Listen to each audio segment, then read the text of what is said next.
Aquele pano vai ficar bem ali, porque tá chovendo pra caralho, tá caindo muita água aqui.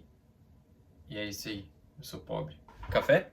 Quando eu assisti Midsommar em 2019, eu lembro muito bem que eu odiei, e nessa época eu até cursava produção audiovisual, sim, a faculdade de assistir filme e fumar maconha. Eu lembro que tinha um hype muito grande em cima desse filme nessa época, e isso com certeza me afetou e fez eu esperar um grande filme. E bom, quem me conhece sabe que eu sempre fui um grande fã de coisas relacionadas ao terror e ocultismo. Mas eu não sou um ateu satanista, pelo amor de Deus. E justamente por gostar de coisas relacionadas a esse gênero, eu também fiquei bem ligado nesse filme, mas com o pé atrás porque eu já não tinha gostado do filme A Bruxa, que era mais ou menos na mesma pegada e da mesma produtora. A verdade é que o tipo de filme que eu curtia na época era o terror mais direto ao ponto, que tinha aquela fórmula clássica que eu gosto de apelidar de Jornada do Herói do Diabo. E essa fórmula consiste basicamente em protagonista é convidado por um grupo de jovens a ir até tal local, o protagonista vai com receio, grupo de jovens faz besteira, grupo de jovens morre, o protagonista se vinga do vilão e mata ele, e fim de filme.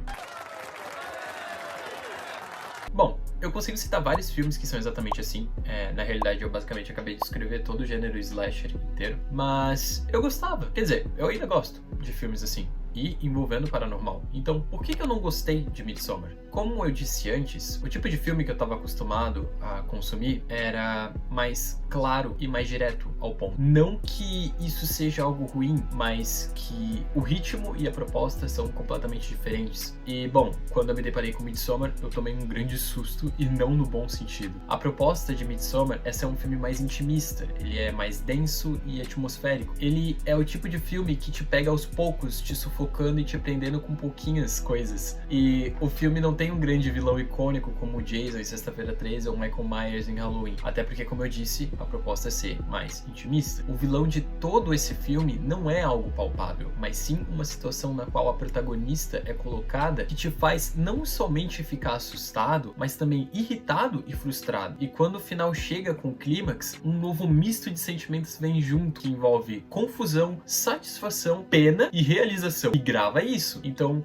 esse é Midsommar, um filme que eu levei muito tempo pra entender o quão bom ele é. E puta que pariu, que intro longa do cara.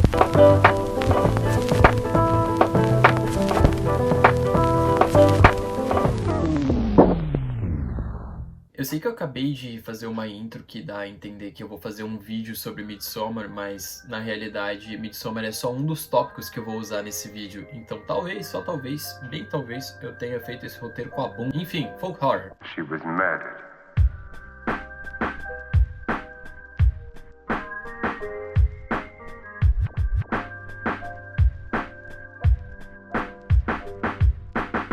Folk horror, ele é um subgênero do horror que busca explorar o medo enraizado nas tradições culturais, crenças populares, folclore e o poder sombrio da natureza. Ele geralmente evoca esse tipo de senso de isolamento, mistério e ancestralidade, muitas vezes envolvendo até elementos como rituais pagãos, comunidades rurais isoladas e forças sobrenaturais ou ocultas associadas ao mundo natural. Você gostou dessa descrição, né? Eu copiei tudo do ChatGPT porque eu tava com preguiça de dar uma descrição com as minhas próprias palavras. Dentro do folk horror, é comum você encontrar alguns elementos visuais como a ambientação rural ou isolada, mitologia local, lendas ou superstições que desempenham alguns papéis centrais, comunidade fechada, rituais de paganismo, conflito entre homem e natureza e algumas outras coisas. Alguns exemplos desse gênero envolvem o próprio Midsommar, que eu acabei de mencionar, mas também A Bruxa, Colheita Maldita, O Ritual, Maria e João. Eu sei que eu só citei exemplos mais modernos, mas o gênero na realidade ele é bem antigo e tem outros filmes que chegam a datar até da década de 20. O que me chama a atenção nesse gênero é como ele tá sempre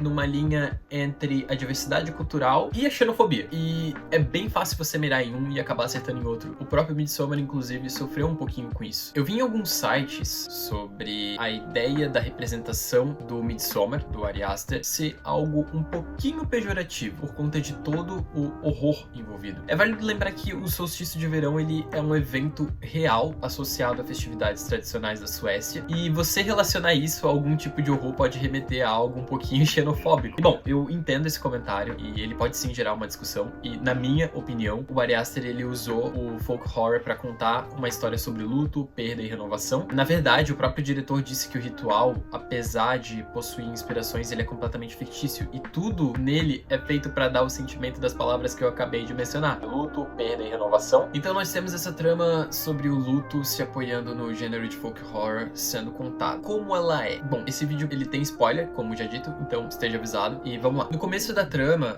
você tem a Dani passando por uma situação que, bom, não é todo mundo que passa. E não, eu não tô falando do luto, eu tô falando da situação que comporta o luto. Eu tô falando basicamente da irmã dela mandar um triple kill na família dela inteira. E só esse começo já é algo muito bom e que dita exatamente como cada personagem vai ser. Porque de um lado a gente tem a Dani sempre preocupada em alerta, tentando pedir socorro e conselho sobre a sua irmã para o seu namorado, que a irmã dela é muito depressiva. E do outro lado a gente tem o Christian, que é para ser o par romântico da Dani, mas que não se importa com porra nenhuma nessa situação, deixando isso bem claro em algumas mensagens sobre como a Dani deve se comportar com a irmã, sempre deixando ela meio de lado. E ainda, para somar tudo isso, a gente tem os amigos do Christian que não parecem se importar nem um pouco com a Dani, na realidade eles nem gostam dela, e isso já passa esse sentimento de que ela não é desejada por ninguém no seu ciclo. E bom, a merda toda acontece quando ela ouve o conselho do namorado e triple kill. Agora a gente tem não somente esse sentimento de não pertencimento, mas também o de luto. O tempo acaba passando, esse grupo de pessoas envolvendo os amigos do Christian e o próprio Christian decidem fazer uma viagem para Harga, que é uma vila isolada na Suécia, com um propósito de turismo e estudo, e a Dani decide ir junto com esse pretexto de que seria bom para ela para lidar com o luto, né? E é óbvio que não foi bom para ela.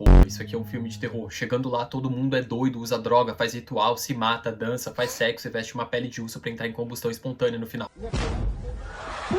Eu não vou falar detalhe por detalhe do filme, porque eu realmente espero que você tenha assistido. O que eu quero falar, então, são as coisas relacionadas ao filme, ou os tópicos que ele tenta abordar, ou seja, as coisinhas ao redor. Vamos tirar o elefante da sala e falar logo que eu não entendi muita coisa que acontece no filme, e até, na minha opinião, eu considero isso um defeito do filme, quando você tem que ficar procurando o significado das coisas que você acabou de assistir, porque você não entendeu, ou talvez eu seja burro, mas eu não acho que esse é o caso, porque o filme realmente tem muita coisa que à primeira vista não faz sentido e que talvez se você assistir novamente você pega, como no começo do filme quando aparece uma parede com puta spoiler de tudo que você tá prestes a assistir, mas você não entende porque você não assistiu ainda, o que gera esse estranhamento e questionamento e pode até desviar um pouquinho a sua atenção. Outras coisas como rituais e comportamentos também são questionáveis para o que o filme tá tentando dizer, mas eu acho que essa parte toda é subjetiva. Tem gente que pode ter pego logo de primeira, o que eu duvido muito, e tem gente como eu que não pegou nada.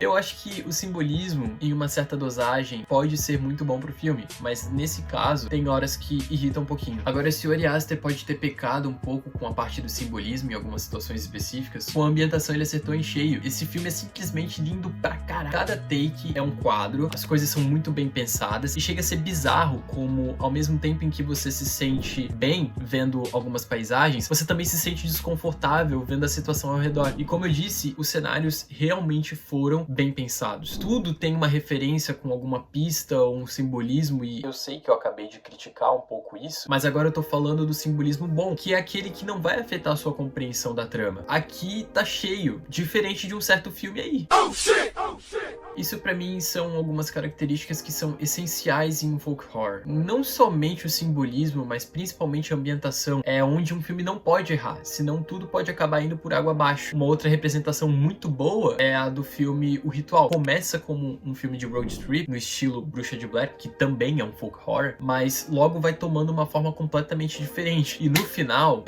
o final... não tem nada de espetacular, ele só é um final bom mesmo. Voltando então pra Midsommar, a ideia original desse vídeo era falar sobre como o filme é uma bosta. Sim, isso mesmo que você ouviu. Quando eu pensei em fazer esse vídeo, eu ia criticar como ele se vende como um filme de terror, mas na verdade ele é um filme de drama. O fato é que eu não tinha revisto o filme ainda, desde 2019, então eu precisei reassistir. E foi aí que eu reformulei tudo. Apesar disso, eu ainda mantenho alguns dos pensamentos. Midsommar é sim um filme de drama. Não tem como você ver toda a situação que a Dani passou envolvendo o triple kill da família e o namorado com comportamento abusivo e não se compadecer com isso.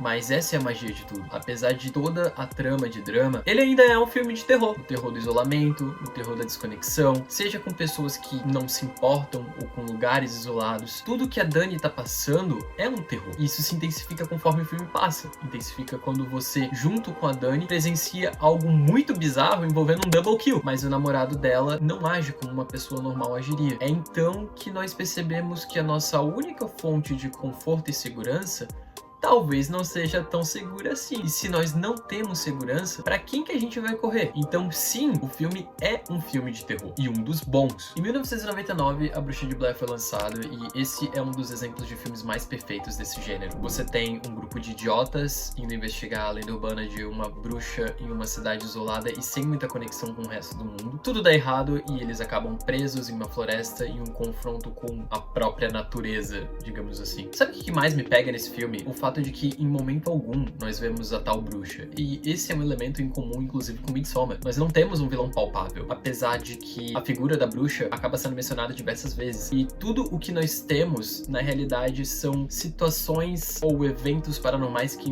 não envolvem diretamente figuras físicas. Isso dá, inclusive, uma ideia de que o vilão pode ser a própria floresta, mas não como algo físico, e sim como entidade. E isso pode ser reforçado principalmente quando você vê que os personagens tentam sair de lá, mas eles só andam em círculo eternamente. Já em 2015, a gente tem A Bruxa, do Robert Eggers, e essa história ela acompanha a família do William, que é expulsa de uma colônia puritana na Nova Inglaterra, porque eles são religiosos demais até para o século 17, o que é bem impressionante, e vai viver em uma região isolada perto de uma floresta. E a partir daí, tudo começa a dar incrivelmente errado. Bom, apesar do título do filme sugerir que o foco vai ser em uma bruxa em específico, ela aparece bem pouco, e o verdadeiro terror tá nas coisas não palpáveis, como o fanatismo religioso da família e os fenômenos paranormais que acontecem ao redor, criando essa atmosfera de medo bem constante. Embora a gente saiba que tem sim uma bruxa nas redondezas, o maior perigo para a família vem de dentro de casa, onde a filha mais velha, Thomasin, Anna Taylor-Joy, a Anna Taylor-Joy tá no filme. Ela é vista como responsável pelas tragédias, principalmente porque questiona as crenças rígidas da família, seja internamente ou sutilmente externamente. O filme ele vai explorar esse medo psicológico dela ser acusada de algo que ela não fez, mesmo com provas que talvez estejam contra o seu favor. Bom, com isso, essa tensão vai aumentando e a família vai se destruindo aos poucos, chegando ao ponto de até tentarem matar a própria Thomas. Anna Taylor-Joy! Nos momentos finais, ela finalmente encontra esse alívio que ela tanto procura, quando ela se sente livre de tudo e de todos. Essa cena representa uma redenção e um alívio em meio a um caos, e o filme ele vai usar do folk horror, principalmente nessa cena, para contar uma história mais profunda sobre o fanatismo, o medo e o isolamento, ao invés de ser só um conto de bruxas. Para concluir, revisitar Midsommar deixou claro para mim que a complexidade do filme vai muito além do que parecia à primeira vista. Mesmo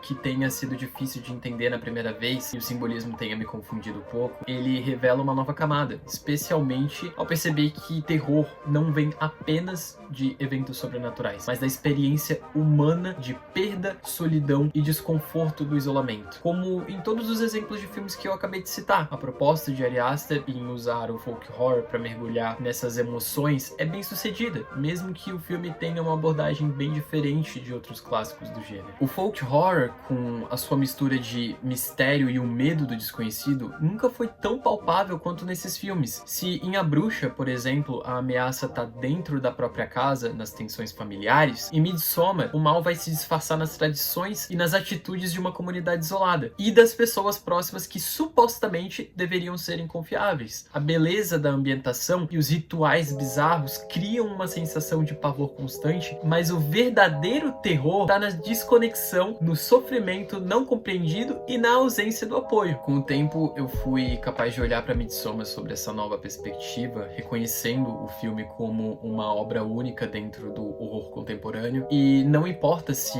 o terror é sobrenatural ou psicológico, o que importa é como ele é capaz de nos colocar nessa atmosfera envolvente e horripilante. No final das contas, Midsommar é mais do que um filme de terror. Ele é um estudo sobre luto, solidão e isolamento. E se você ainda não assistiu, ou se assistiu e não entendeu tudo, o meu conselho é: assista novamente. Midsommar tem muito mais a oferecer do que parece à primeira vista. E é o tipo de filme que vai deixar você pensando muito depois que os créditos rolarem.